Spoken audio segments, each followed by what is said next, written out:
You sure are there, Oh, got it. You got it now. Yeah. Right. Good morning, everyone, and welcome to our audit committee at Rushcliffe Borough Council, and warm welcome, or even a hot welcome to returning members and new members as well. Welcome to this committee, and some officers.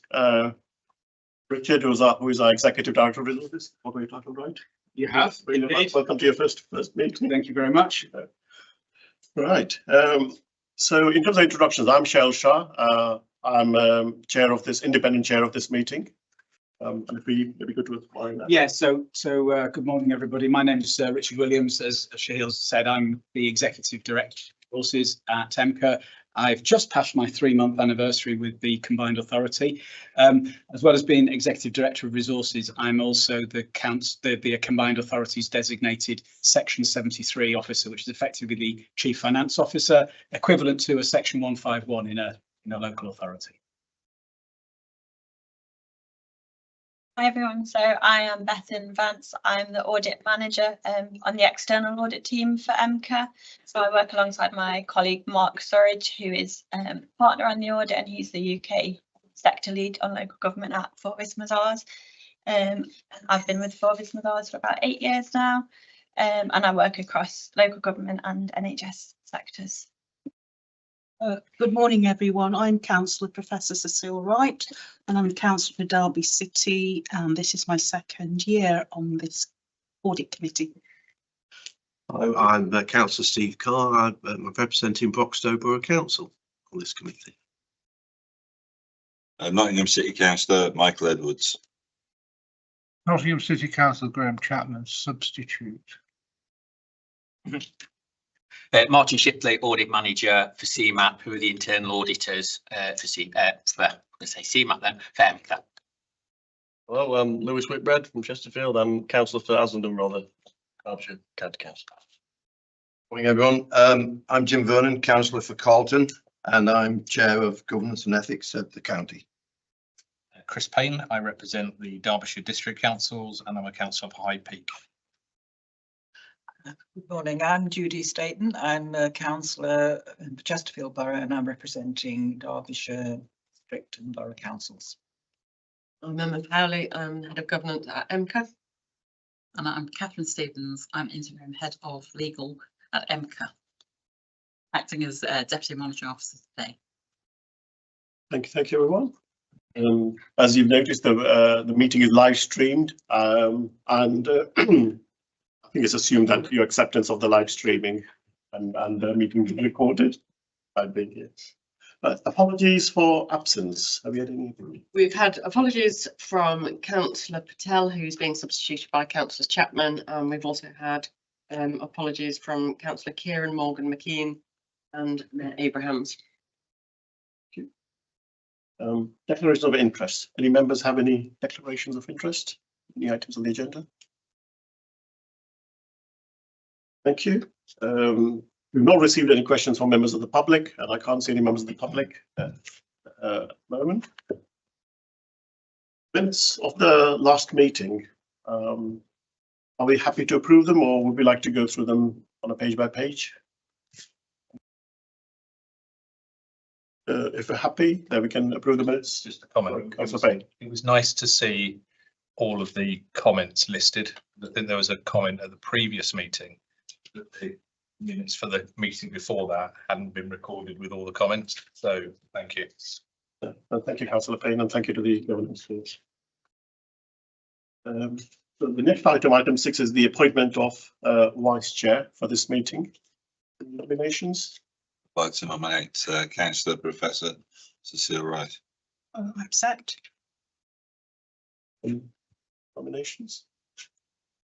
In which case, Councillor Wright, vice chair. The item 7, which is the annual report of this audit and governance committee. I'll do a very short intro and then ask Richard to take us through the report. So last year was our first year of this audit committee and for EMCCA. So in that year, it was more about establishing protocols, establishing systems. And from our audit committee, we had the first meeting in September. And since then, we've had, the risk management policies and framework. We've had sort of the accounting policies, the approach to the accounts. We've had this sort of interim or the first treasury management, although that's now been further much more developed, which Richard will talk about later on. So, and I think we had a very good start, for this audit committee moving forward. I'll ask Richard. Yeah, I mean, not a huge amount more to add, as Cheryl has said. This was very much a period of development and growth for the audit committee, and also an establishment of the organisation. So very much around establishing those accounting policies, our treasury management strategy, and so on in its first iteration. And of course, things move on very quickly. So already on the agenda today, we've got some further recommendations about further developing some of those accounting policies. I think it was really important that during the last year we established the risk management framework, and we are now taking that forward through the internal management processes at EMCCA, and we will be reporting back to this committee in very, very short order around where we are in terms of embedding that risk management culture within the organisation. As with all committees, the annual report of this committee is presented and submitted to the EMCCA main board, and I believe that will be happening later this month for this report. If you approve it, of course. Any questions? Councillor Edwards. Yeah, Chair, I need a bit of advice from you on what would be the appropriate moment to raise some of the points I've got, if you don't think it's pertinent enough to the report that's been taken. I would just say on risk management, I think I've had quite a lot to say at the various meetings about risk management. And my concern, I think, is that people don't log their risk management activity. So that sense of, oh, we've decided that's a risk or not a risk.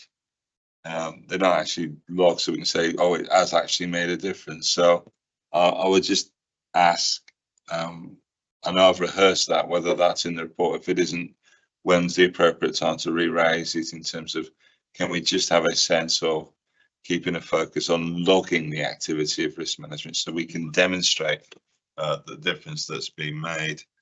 I was also very mindful with my first meeting in this committee when I was explaining to me that I've got all these ideas, and they said, very fine, Councillor Edwards, but that's the responsibility of the main committee. And then I came along with an alternate set of ideas, and they said, very fine, Councillor, so that's the responsibility of the scrutiny committees.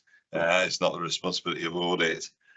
But I am intrigued to know what kind of a gateway process all the proposals for spending money go through.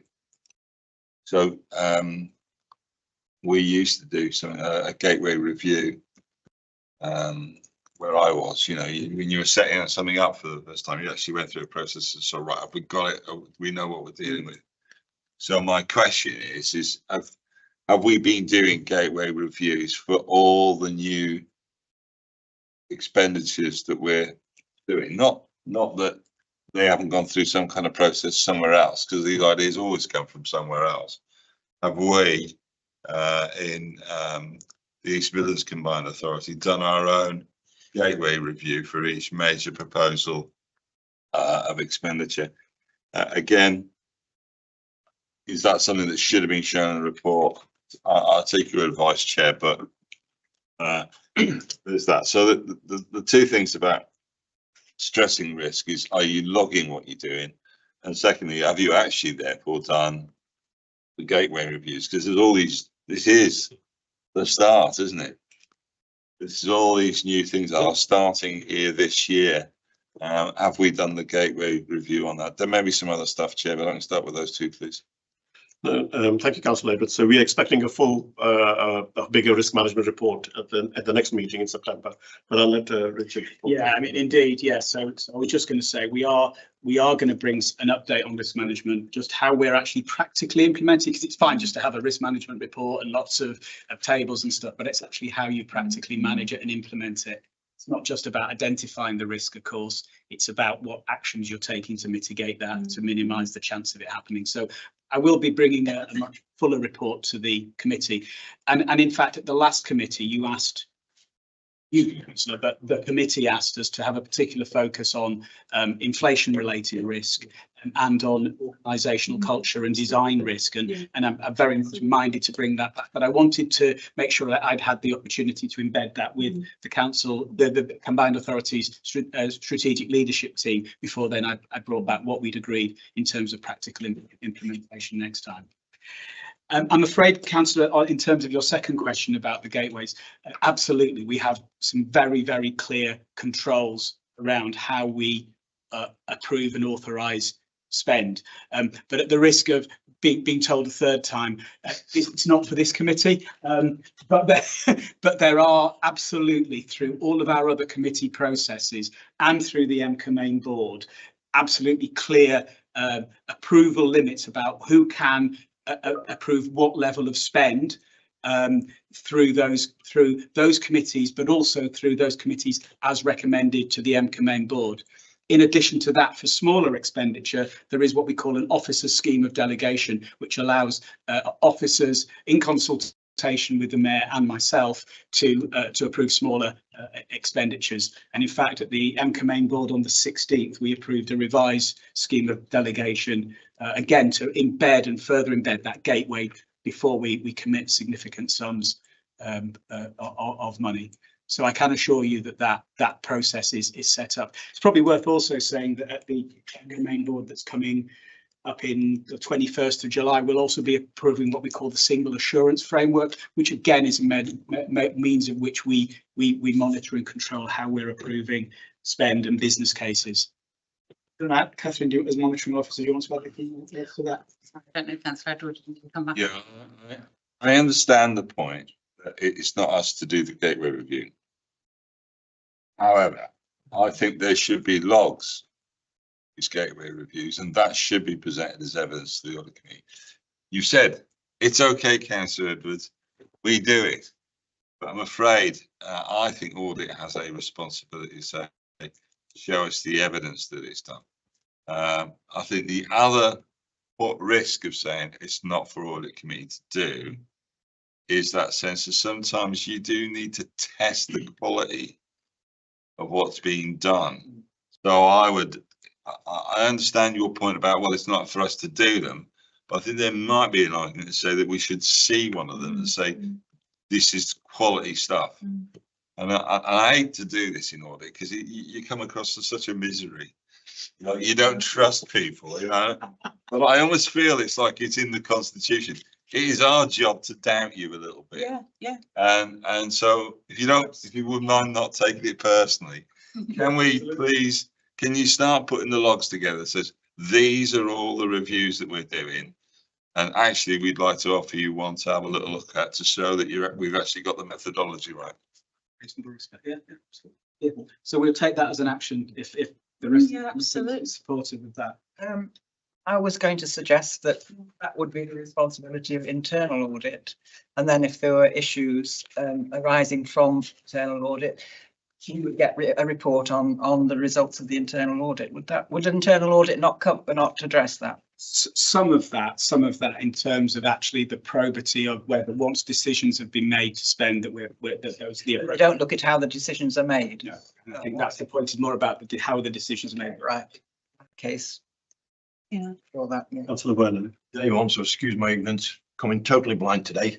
You said that there's smaller amounts and large amounts. Is there somewhere that we can identify what is a large amount and a small amount?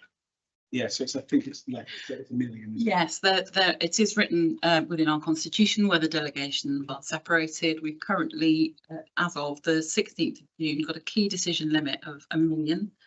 And so officer decisions can be taken at any level of spend if the constitution permits it, if the strategy that we've agreed at board agrees it, and if the financial budget has also got it embedded. If not, then those decisions will go to board above £1 million, and below £1 million, there's a scheme of delegation set out in the constitution. Thank you very much. Just if I may, Chair, in addition, there is an assurance process which has gone through, which every spend, every project will be needing to adhere to. There is a single assurance framework which has been presented and then presented to the request for evidence of that. I'm seeing happy Bible, yeah, but I hope you can hear me. Evidence of that, if the chair is minded to get to the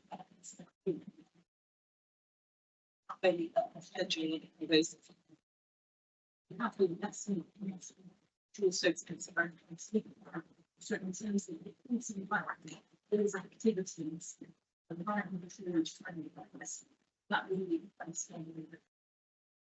and how those processes.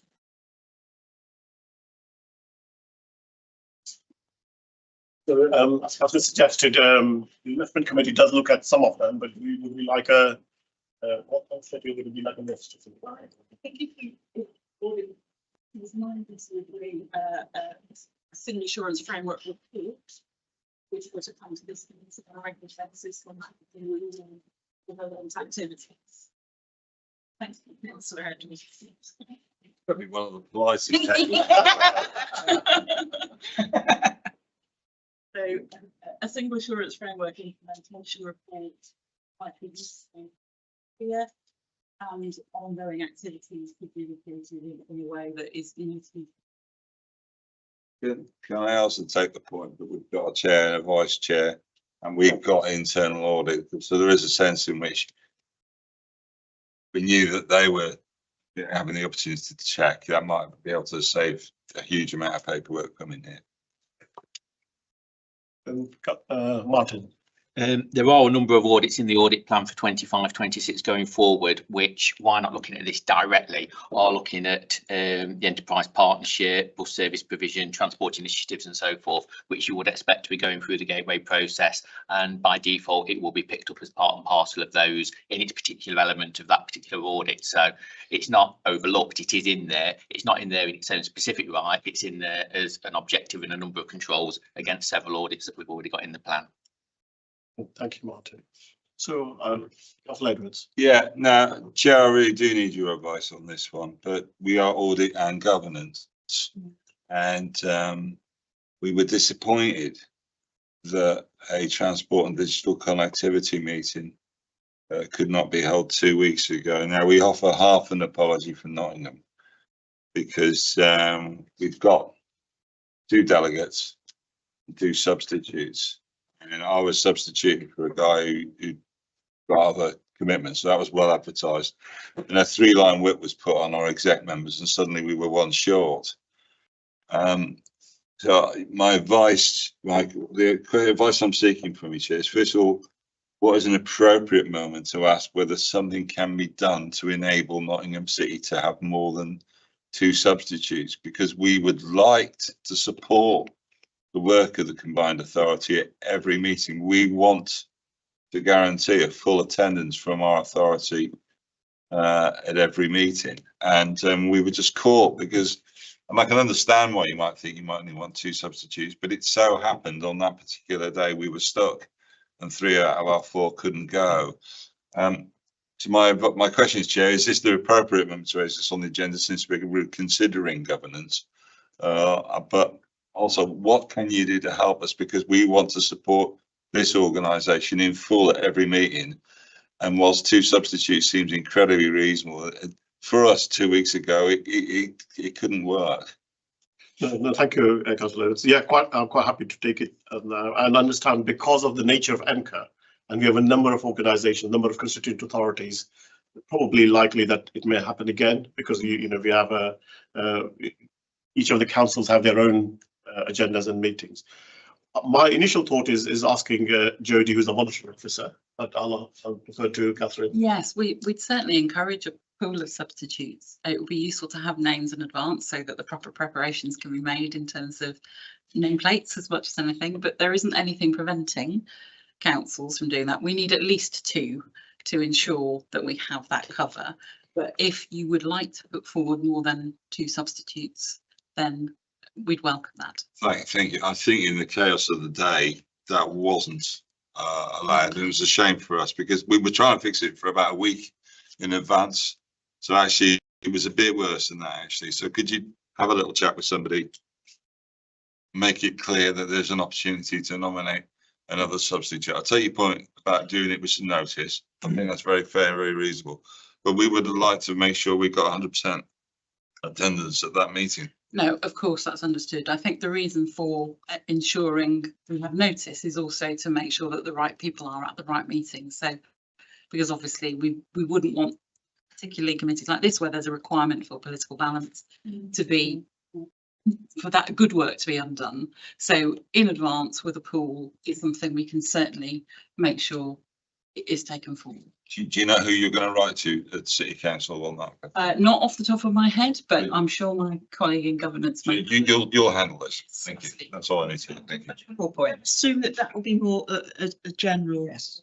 It won't be just special favours for special pledges or special favours for Nottingham City. Do you mean Nottingham? We are a special council. Well, we know you. City Council. Does it say a minimum? A minimum of 2. Well, but it doesn't say. In fact, there's nothing to stop.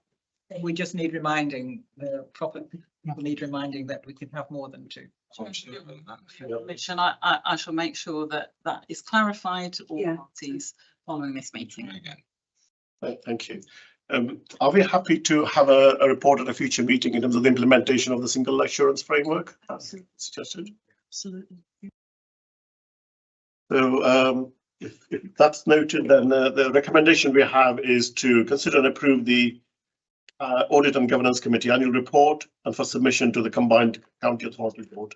Just have one question, which is more of the future than done over the last year. Page 20, focus for 2025-26. Under development, the committee will undertake a skills audit early in the new municipal year and consider a development programme for the committee based on its results. I just wondered whether that was in.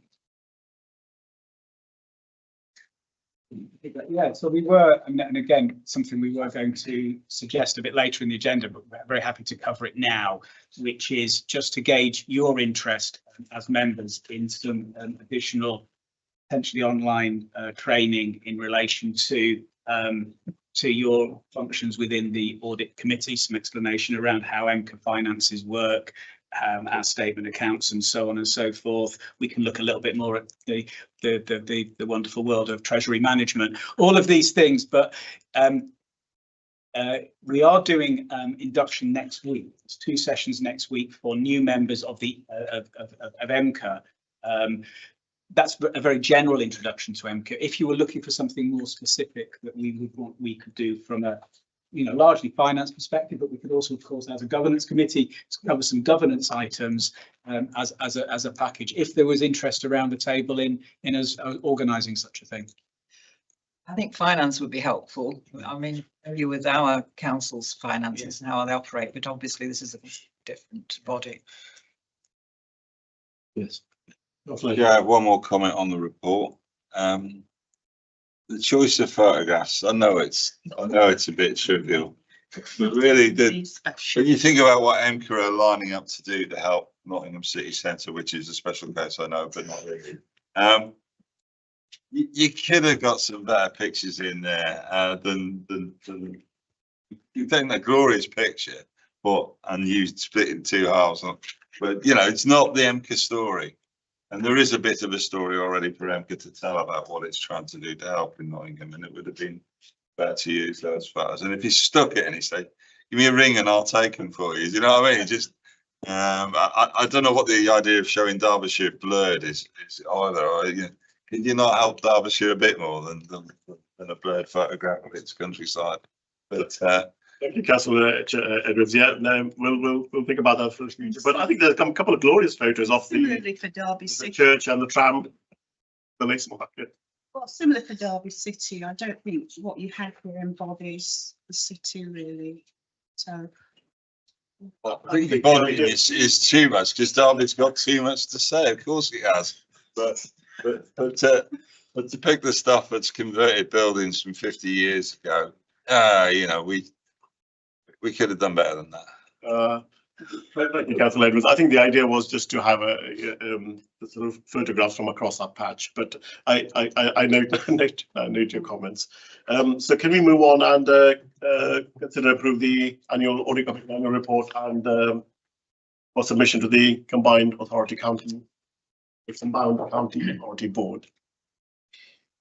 Thank you. So item 8 is our statement of accounts and the AGS. At the last meeting, I know we had an approach to the accounts, but you will note from the papers that's had to change, and I'll ask you to. Yeah, so apologies that this is a fairly complex and technical background to this report on such a hot day.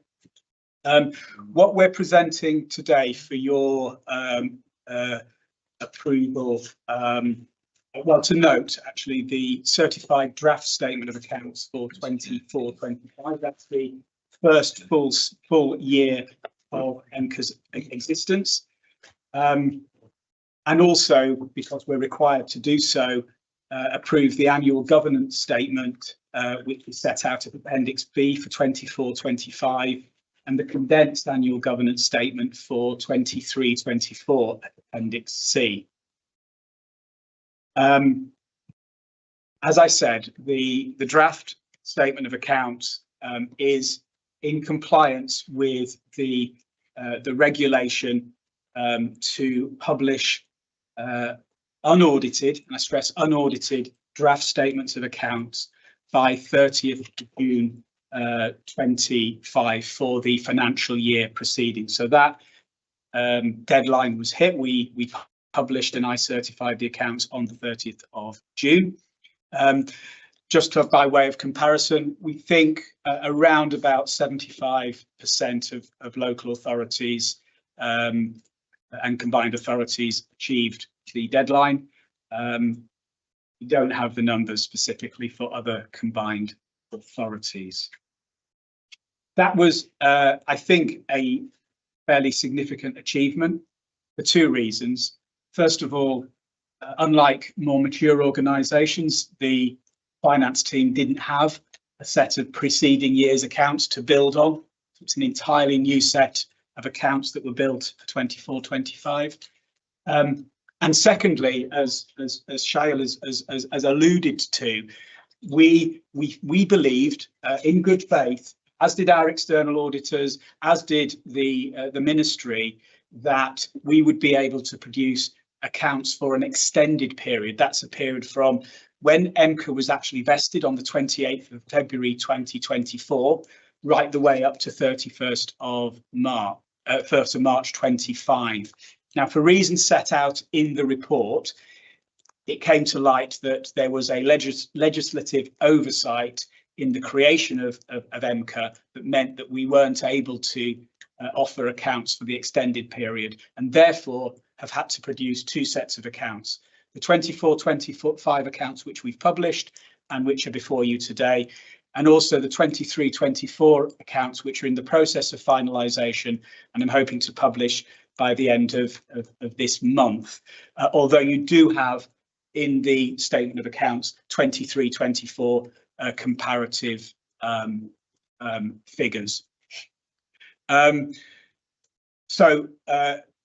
that is essentially what we're presenting with to you today, alongside, as I say, the annual governance statements. Annual governance statements really set out the governance side of the equation.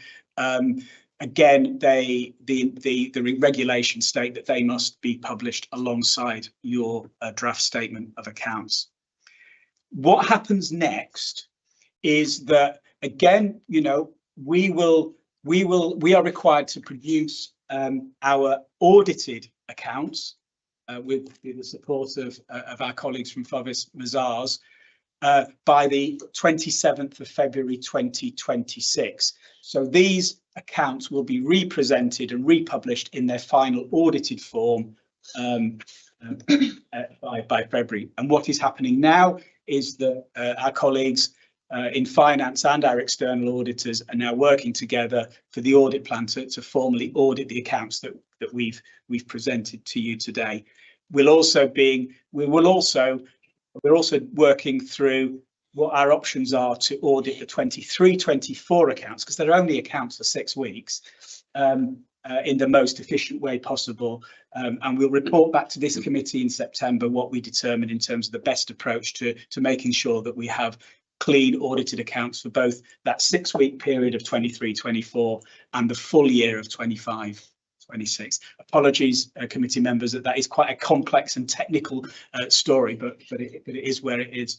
I'll end on a little anecdote, because I was speaking to the civil servants a couple of weeks ago, and they said, Richard, if it's any consolation, we've managed to fix the legislative oversight for the next wave of combined authorities, the Greater Hull and the Lincolnshire ones. It wasn't a huge consolation, but I'm very pleased for those authorities that they haven't had to go through what we've had to with the last couple of months. Thank you, Richard. Any comments, observations from members? Is this on the accounts and not the governance? This is the accounts and the EGS. And the governance. Yes. And the governance statement, yeah. Well, I probably should know the answer to this, but we've got the corporate plan and we've got the medium plan. Is there a delivery plan for a specific year? Makes sense. So the corporate plan, we've got a corporate plan for 25-26. Okay. We have a budget for 25-26 and a medium-term financial plan covering 25-26, I think, to 29-30. And effectively, that's the financial articulation of our corporate plan and our delivery plan. But that is separate. I mean, the statement of accounts effectively is looking backwards, where those documents that you're referencing.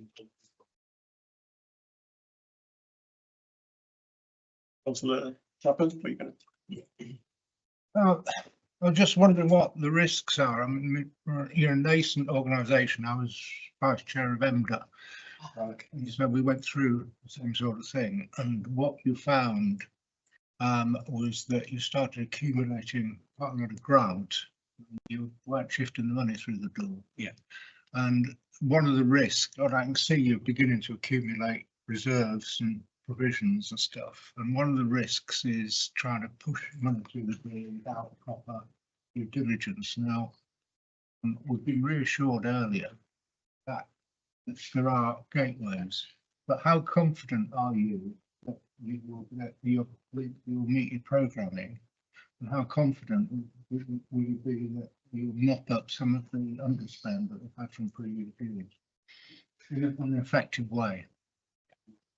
I think it's a very good question. I think that I could take that in 2 parts. I think there is, and we can see that to a degree in the accounts, but we can also see it if we refer to the medium-term financial plan, that there is a conscious effort of utilising particularly some of the revenue monies that we've received through the devolution deal, rightly in my view, to make sure that we've got an adequate level of reserves, yes, to support the organisation and manage those risks.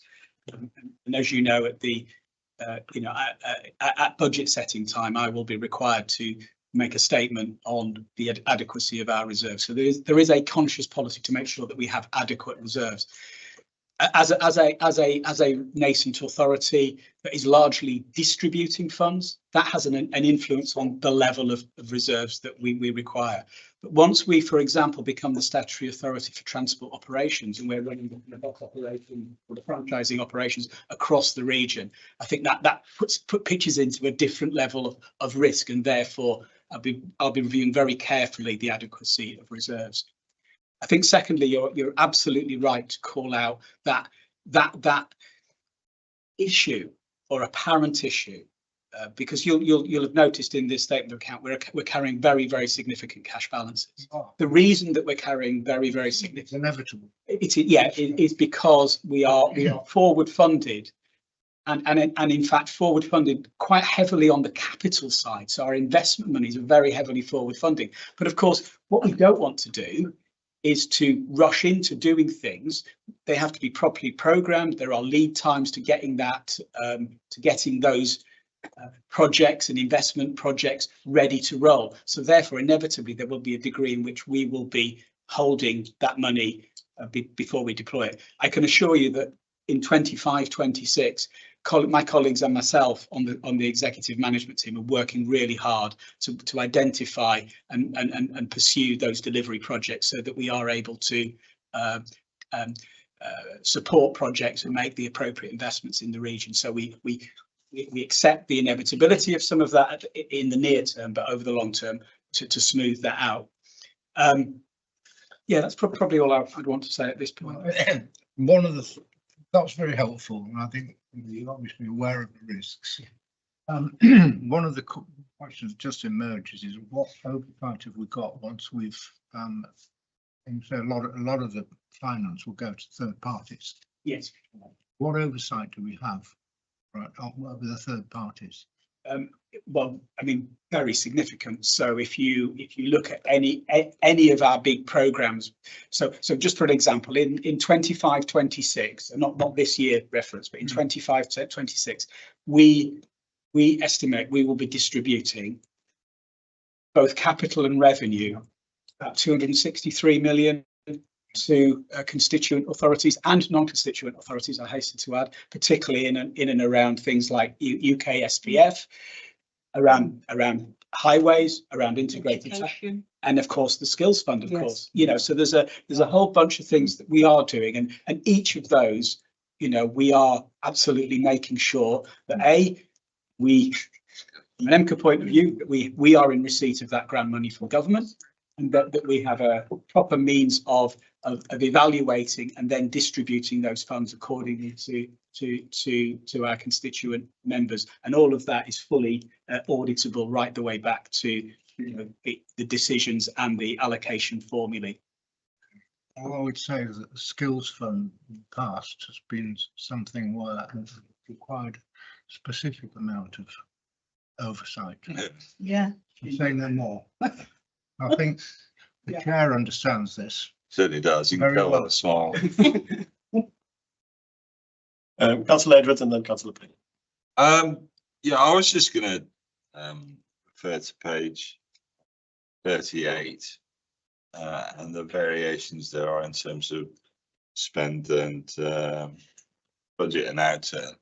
Have you got any sort of sense of general conclusions that you wanted to make from those in terms of how it's actually happened? In what sense? Well, you know, quite a few variations there. Did anything strike? No, I mean, obviously, I think it's probably fair to say that, I mean, that was what the numbers are comparing as effectively a first year budget. Remember, part of the financial year, the EMCCA didn't even have a mayor, so I mean, the mayor only came into place in May. So the budget was necessarily more broad brush than one would like in a more mature organisation. So I don't think that the overspend, which I think we reported at about 1.8 million revenue, was particularly unusual. 1.8 million underspend was particularly unusual.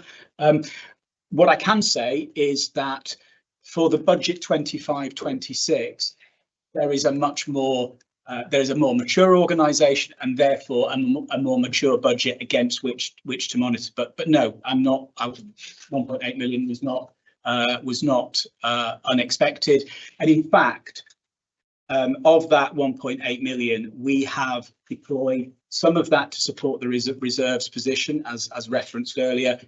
And secondly, we've deployed about £500,000 into our new programmes fund in revenue, which again was under a little bit of pressure in 25-26, so we're able to boost that fund for use during 25-26.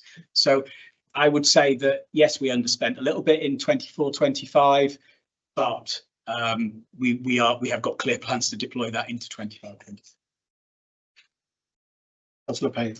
Appendix A, page 12. And we have a statement there about that £1.9 million underspend. I'm surprised that there isn't a statement about the overspend on employees causing it, and also a statement on what's causing third-party payments to be overspent.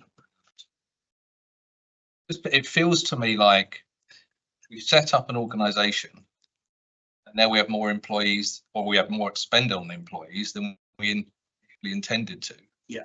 We're then saying, well, don't worry about it. We've got an underspend because we have more money come in than expected. Yeah, I think absolutely, I'd be absolutely with you. If I was presenting this table in a mature organisation, or if I was even presenting this table in 25, 26, I think that the fact of the matter is that that original budget was fairly broadly drawn. It was the best estimate that a largely programme team, rather than a fixed establishment, could make. I think the key to look at is the outturn position.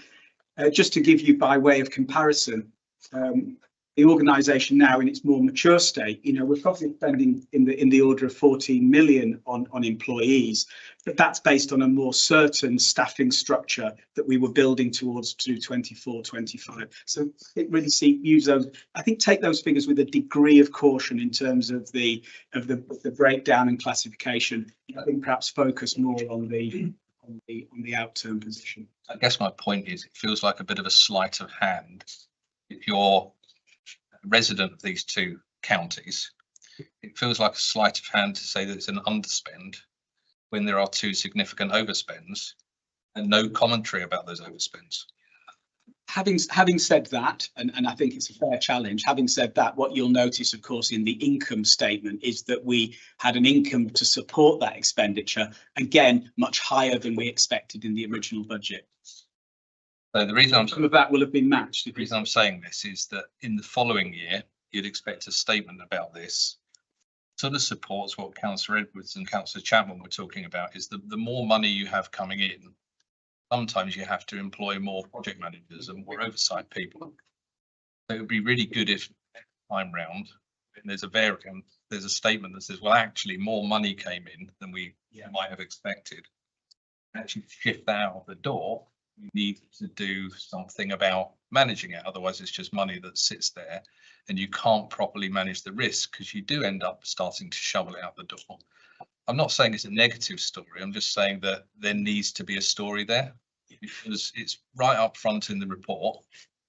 Most people who live in these two counties would never even read it, but someone will read it, and it's the first thing you see is you spent more money on people and you spent more money on third parties. Now, I get it. You have to do that to shove the money out the door in a managed way without any risk.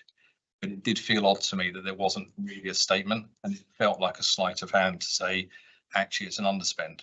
Yeah. So, and to come back to that, just to reassure as well, you and members of the committee, we chose these just as a snapshot illustration of our spend, just to make it a little bit more user friendly than having to sort of, go through all of the accounting presentation in the accounts proper.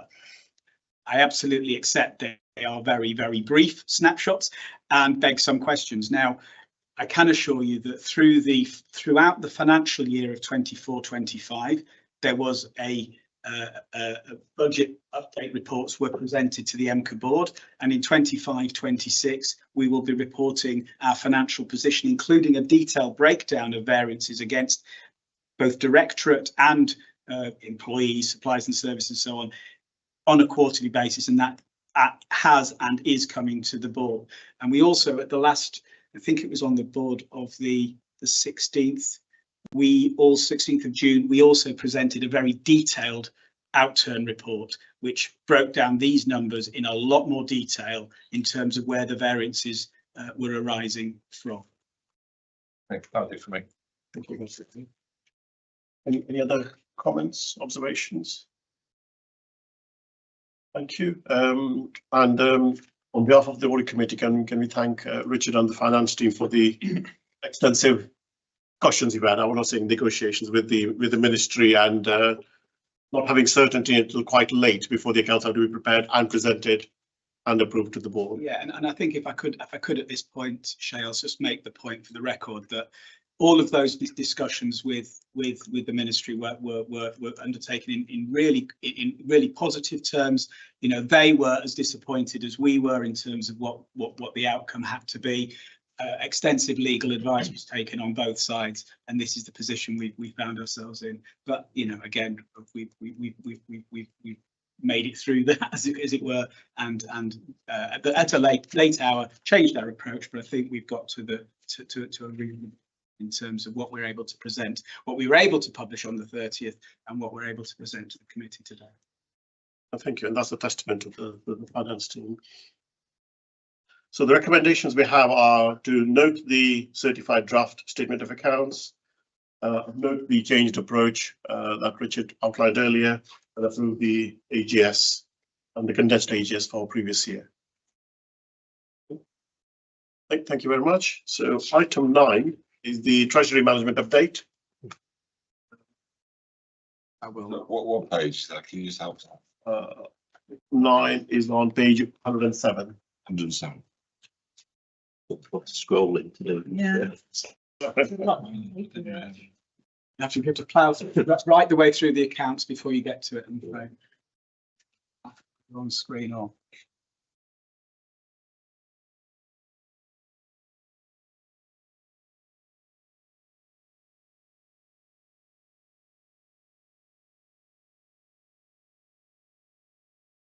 Are we ready to? Are you ready? Is everyone are you ready for me to use? Yeah. So there's so what we're presenting to you today is for your approval is a revised Treasury management strategy. Treasury management strategy is a fundamental part of our accounting policies and what we're able to do in terms of managing our investments and our borrowings. Just to set this into some sort of context, the combined authority does not currently have a borrowing requirement, but we do need to have the flexibility to borrow should that eventuality arise. And as we grow and take on more responsibility, it is inevitable that we will require the powers to borrow.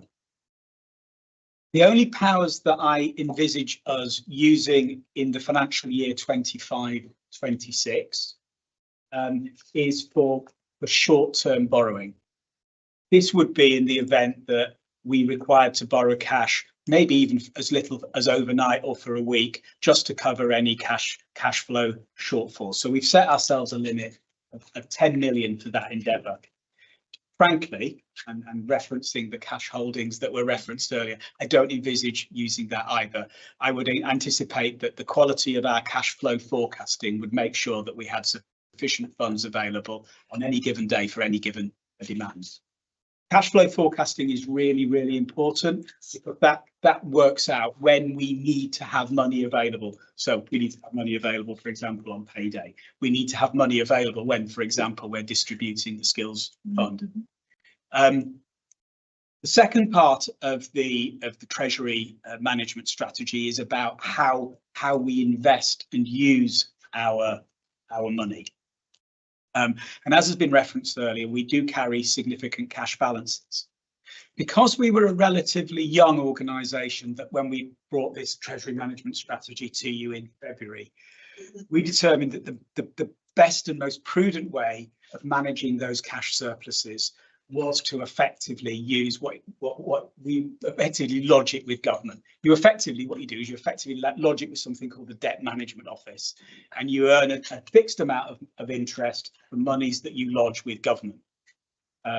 Actually lending money back to the government, it's a bizarre thing. Anyway, but essentially they pay a fixed rate of interest, which is 4.2%, and we invest money on a rolling monthly basis. And if we have excess monies, we may just put additional amounts in, say 10 million or 15 million or so, just for a week. But generally, we're working on a rolling monthly basis. Now that's absolutely fine, but as we mature, we unlike other public authorities, and this is what we're at the heart of what we're asking today, is to have the flexibility to extend our investment reach into what are called money market funds. And these are where we invest money in the city absolutely with AAA credit rated funds to attract both a higher rate of interest, but also to give us the flexibility based on our cash flow forecasting. If we know that we've got £10 million that we're not going to need for the next 12 months, you can invest those sums in a money market fund for that period of time and secure a significantly higher rate of interest than 4.2. In all of that, I have to be absolutely satisfied that any investments are made give us minimise the risk, hence the AAA. Make sure that we've got accessibility to those funds, and that those funds are then properly managed. And for that reason, like every other public authority that has extended what it calls its counterparty list into money market funds, we have appointed Treasury management advisors who are expert in providing advice to Section 151 officers and Section 73 officers about the best funds to invest in with those considerations in mind. So what we're asking today fundamentally within the updated Treasury management strategy is to extend what we call our counterparty list to include money market funds. The second thing that we're asking in this report is an oversight in the previously approved accounting policies. It's a technical ask, but essentially we have to define our expenditure as either capital or revenue. We have to identify any expenditure in those two buckets. And it would be pointless to classify anything that we buy, stationery, for example, as capital. Because if you define something as capital, it becomes an asset, and therefore you have to record it and you have to depreciate it. So what we're asking is that we set a de minimis of anything that is spent below 25,000, not capital. Anything above 25,000 can be considered to be classified as capital. And where we are bulk buying things, laptops for our staff, for example, we will obviously bunch those together. The overall batch is likely to be more than 25,000. But those are the two asks today. Thank you. Members? I presume you've passed this by your external auditor. Sorry, you passed this through your external auditors and they're happy. Standard. Sorry? It's quite a standard thing to have a de minimis, as Richard's explained, that is as expected. I mean, the whole proposal just sounds very sensible. I mean, you don't be stuck with 4.odd%, and you can be making more. And then you holding cash balances, and then you just do, you know, you can get a lot more long term. And the money, and most councils use money market funds. Of course, yes. It's moved towards those over the years. So, you know, it's a very sensible approach, I thought. Thank you, Councillor Chapman. Councillor Edwards? Yes, but have you done a risk analysis? Sorry, I was going to ask one more thing. What is the sort of quantum we're talking about? The differential between what it's reasonable to ask, but you must have some idea about what the different, putting all this effort into changing your investment. What sort of quantum are we talking about in terms of the additional margin? So yeah, so I mean, so is it worth?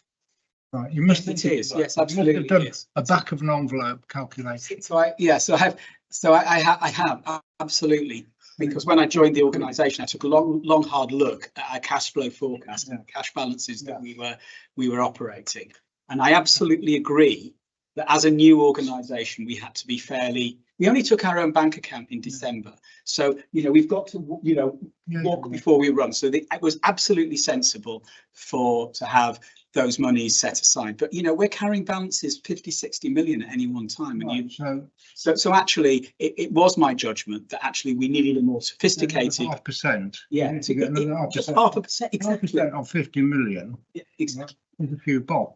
He was going to do the numbers then. So I mean, you know, so you know, we anticipate, you know, interest of between 2 to 3 million, even off the. Yeah. 1%'s 500,000. So that's 250 grand.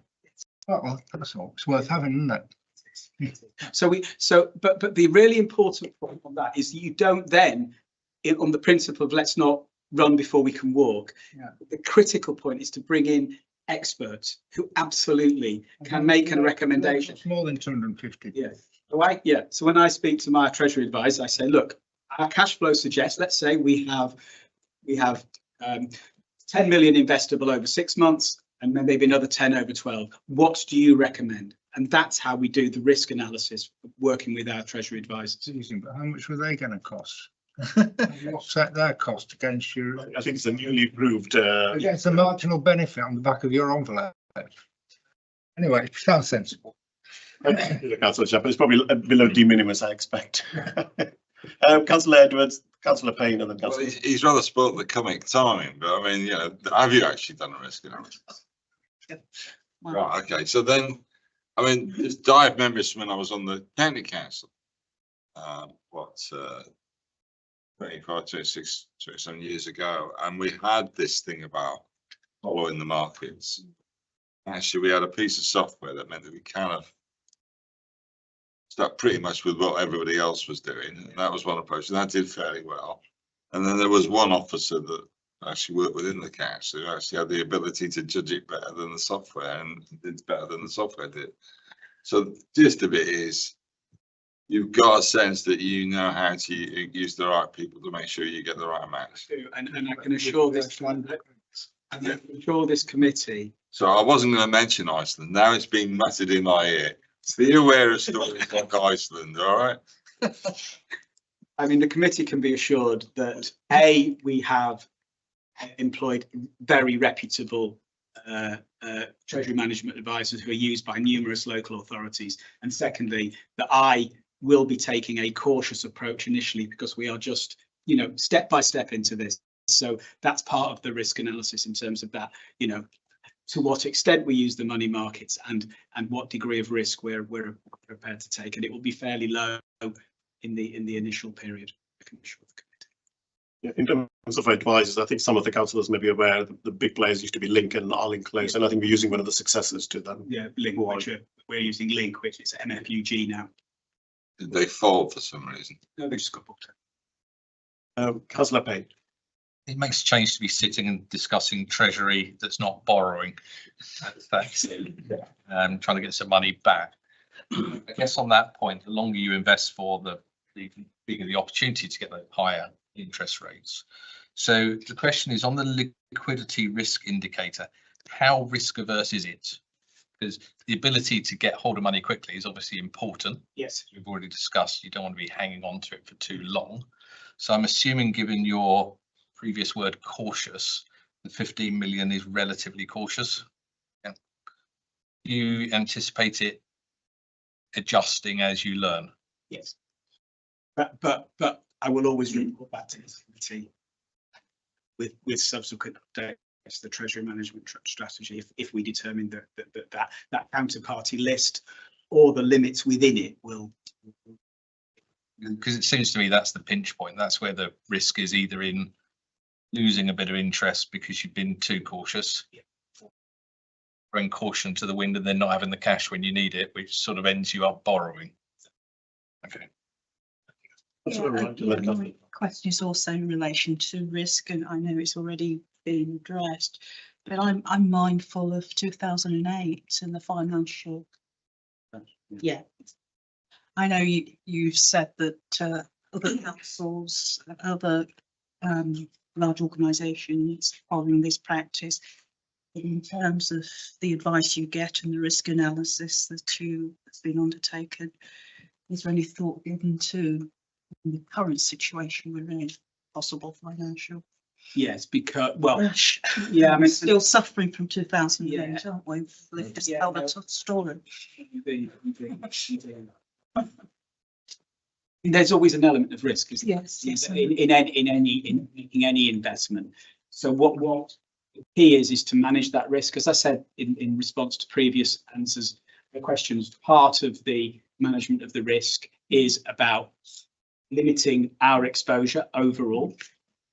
Secondly, it's around making sure that we've got credible advisors advising us, but also that we invest in funds. So we're not directing it into a particular thing, that there's a spread of investments within those funds, so that, again, if one investment within one of those funds doesn't quite perform, that will be reflected in the overall performance of the fund. But it won't mean that we kind of zero performance of the fund, if you see what I mean. If that fund is investing in a number of players in the market and companies. Obviously, risk is an important factor, but it has to be weighed up with how much you're going to get back from your investment. But I mean, I know all about 2008. I worked for NatWest, and we almost all lost our jobs. Yeah. But the important thing is, and one thing there is a risk, but that bank wasn't allowed to go under by the government. The issues it would have caused for the economy as a whole. What I would like to see, and I can't see it, and I'm only looking at my papers on this, I'm afraid, is actually a list of who we are investing with, which banks, which building societies at any one particular time, and what their rating is. That would be useful. So I certainly get that as chairman of the audit committee at Broxtowe, and I know that it's produced by the county council as well. So I think that would be useful to just so that we can see who the monies are lodged with at the moment. And of course, yes, there will be some longer term investment, but I would imagine there will be a substantial amount of it that's on overnight or even 2 or 3 days that you can get at almost immediately, should you have to get at it. So I think you prompted a really good, that's prompted what I should have actually said, that it is a strategy that we're asking you to approve today. But of course, each mid-year and at the year end, I will bring a full treasury management report in terms of what we've done with our money, where we've launched, what performance we've had against that. So I'm looking for that first mid-year report to come to this committee in November. Well, one more question. Are you intending to put the whole lot into money market funds? You're not, are you? No. Absolutely not. Cautious. And then you'll balance it out with something a lot more solid. Obviously, I envisage we'll still use the debt management office for our monthlies and weeklies, particularly where we anticipate. So it's marginal risk rather than total. Absolutely, it's not total, no, absolutely. Okay. Councillor Vernon, did you have a? I'm writing furiously because I'm a bit behind the ball, as you know. I've come in blind. I haven't even seen the figures or anything, so I'm trusting that these questions are asking the sort of question I would be asking if I had it. Forgive me, I will contribute more next time. And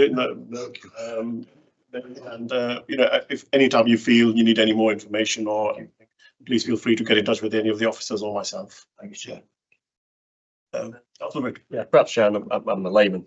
I haven't got the experience as you can tell. What I'm concerned in here, we're trying to get down to why local authorities go into debt, why they take on debt.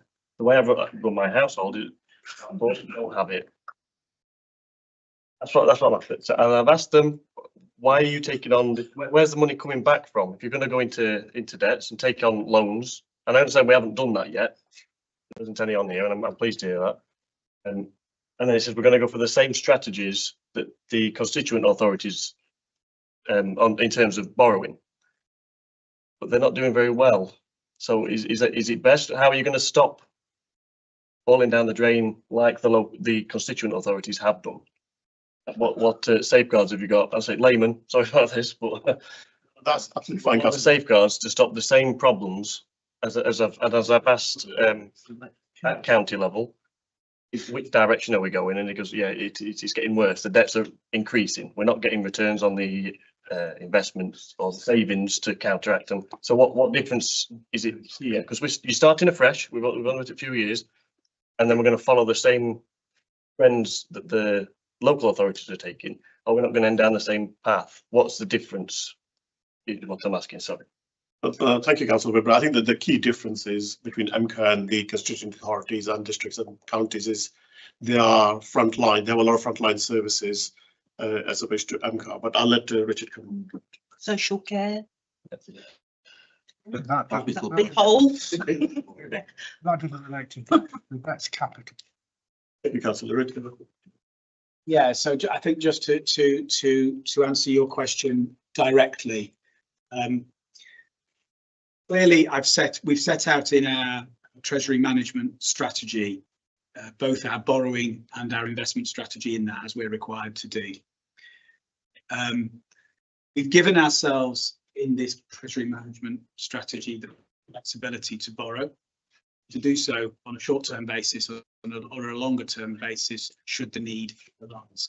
On the borrowing side, that is more to ensure that I don't have to come back to the committees if an opportunity arises that requires some borrowing. At this point in time, don't envisage that.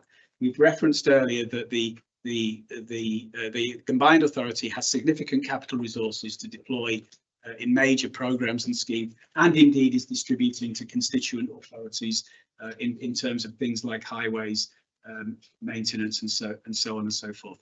So whilst I have the flexibility in this paper to borrow, I don't envisage borrowing in this financial year.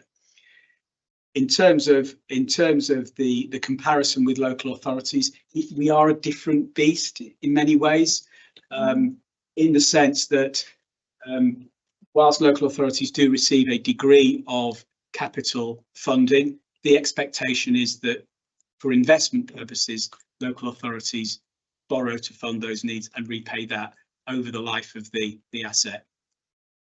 We're a slightly different beast in that we are fortunate and having significant capital resources allocated by government, including through the devolution deals, which means that we can avoid borrowing in a way that many local partners can't. Well, right, it's a freedom that is written into that. It's not something that you intend on doing. I will taking on more. I'm pleased to hear. Look, I think it needs to be pointed out that I think there were very few local authorities that borrow money for revenue purposes. It's usually, or you can't, it's usually, well, it is all for capital purposes. I take Broxtowe as an example, where I'm from. As a small authority, we've actually got borrowing of £90 million, which is actually quite substantial for it. But 77 million of that is when we were given the opportunity to retain our housing stock, which we did. And that housing stock, which we paid £77 million worth, is worth almost £1 billion. So I think that was a good investment. And of course, the money that is used to repay that debt comes from rents. And we're building new houses in Broxtowe. The money to repay that comes from rents. Well done. And, you know, this notion that councils just borrow money willy-nilly is absolute nonsense, to be honest with you. Thank you, Councillor Carr. And also a lot of capital investments also generate income and rents and other homes. Any other questions from Councillor Whitbread? No, thank you. So we have the recommendations are to approve the treasury management strategy, and so you can go to the full EMCCA board, and then Richard can get on and start investing the money. Cautiously. You're on the occasion after all. And the second recommendation is to approve the accounting policy, so the capital expenditure below 25,000, the minimum of level of 25,000. You happy to approve that? Yeah. Thank you, everyone. Before we move on to the internal audit reports, can you have a sort of 5-minute comfort break? Sure.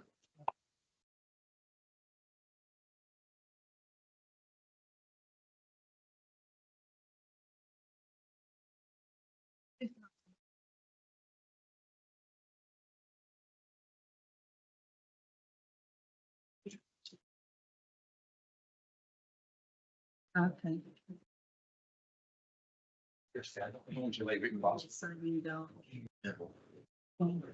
Still there. No, not the. Oh, yeah, I read something.